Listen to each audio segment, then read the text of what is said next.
In this video, I'll cover how to create and use Turnitin rubrics to grade student submissions in Canvas. A Turnitin rubric can be used to evaluate student work based on defined criteria and scales. In Canvas, add a new assignment either in Assignments or directly in a module. Name the assignment and click on More Options or the assignment link to edit the options. The submission type should be External URL. Click Find and then scroll down to Turnitin and click Select. It's recommended that you choose to load this tool in a new tab. Scroll down and click Save. Next, click the button to load the assignment in a new window. The focus of this video is on rubrics. See additional resources for more on setting up Turnitin assignments, including due dates and other settings. Click on Optional Settings to work on the rubric. Scroll down and click the checkbox next to Attach a Rubric. Note that if you are reusing a rubric, you may select it from the drop-down menu. Rubrics created in any course are available here and may be used over and over.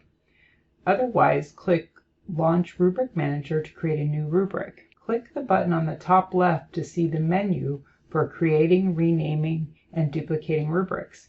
Click Create New Rubric. You may resize the window by pulling the bottom corner. Type a name for the new rubric. If you wish to weight the criteria, you may do so, or click the button at the bottom of the window to remove weighting. Or you may use the rubric for strictly qualitative feedback.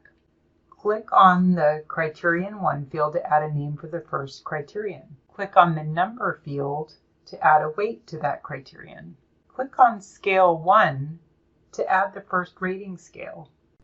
Repeat for the other scale descriptors.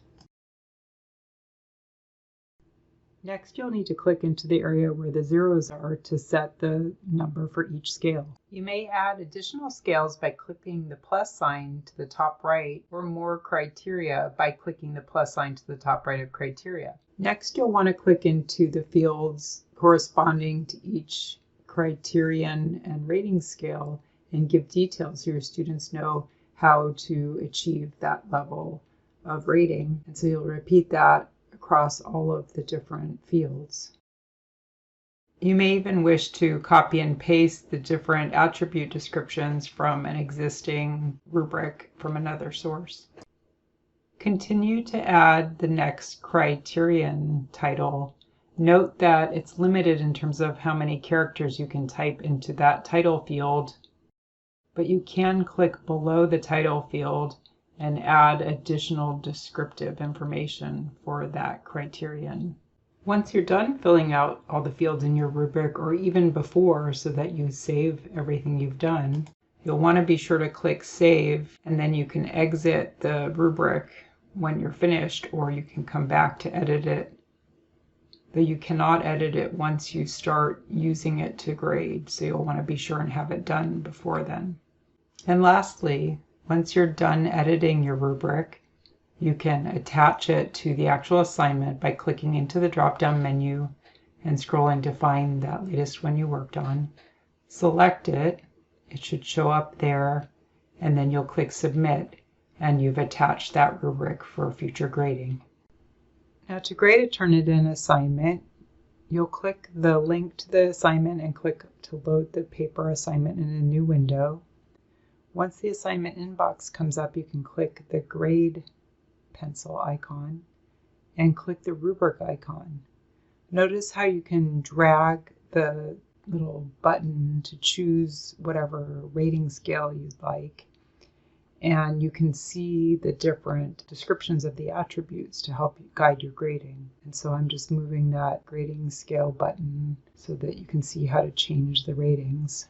Once you're done making your selections on the rubric, you can click Apply to Grade, and that score will actually feed into the Canvas gradebook. And now I just wanted to show you briefly how the students see the feedback that you gave them on the rubric.